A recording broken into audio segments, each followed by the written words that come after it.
కర్కాటక రాశి వారు చేస్తున్న ఉద్యోగంలో ఇంకా అభివృద్ధి సాధించాలంటే ఎటువంటి బలాలు పెంపొందించుకోవాలి? ఎటువంటి బలహీనతలు వీరు అధిగమించాలన్న అంశాలు ఈరోజు మనం వివరంగా మాట్లాడే ప్రయత్నం చేద్దాం.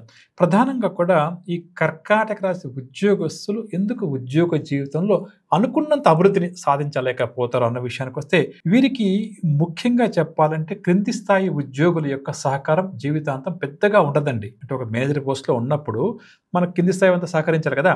అలా ఈ కర్కాటక రాశి ఉద్యోగస్తుల విషయానికొస్తే కింది స్థాయి ఉద్యోగులు ఎవరైతే ఉన్నారో, అంటే ఎవరైతే వీరికి రిపోర్ట్ చేస్తున్నారో అటువంటి వారు పెద్దగా కోఆపరేట్ చేయరండి.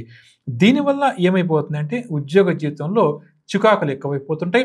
ఆ కింది స్థాయి ఉద్యోగాలు చేయాల్సిన పని కూడా చివరకు వీరే చేయాల్సొస్తుంది అని చెప్పవచ్చు. అదేవిధంగా కొన్ని సందర్భాల్లో వీరికి ఎలా ఉంటుందంటే పై అధికారులతోటి సంబంధ బాంధవ్యాలు బాగా ఉంటాయండి. చాలా క్లోజ్‌గా ఉంటారు, బాగుంటారు. వారు వీరికి సహకారం అందిస్తూ ఉంటారు, చేస్తుంటారు. మరి కొంతకాలం తర్వాత అదే పై అధికారులతో వీళ్ళకి సమస్యలు, చికాకులు కూడా ఎక్కువగా ఎదురవుతూ ఉంటుంది. అంటే సంబంధ బాంధవ్యాలు ఉంటాయి. కొంతకాలం సంబంధ బాంధవ్యాలు కొంతకాలం బాగుంటే, కొంతకాలం బాగుండవు. ప్రధానంగా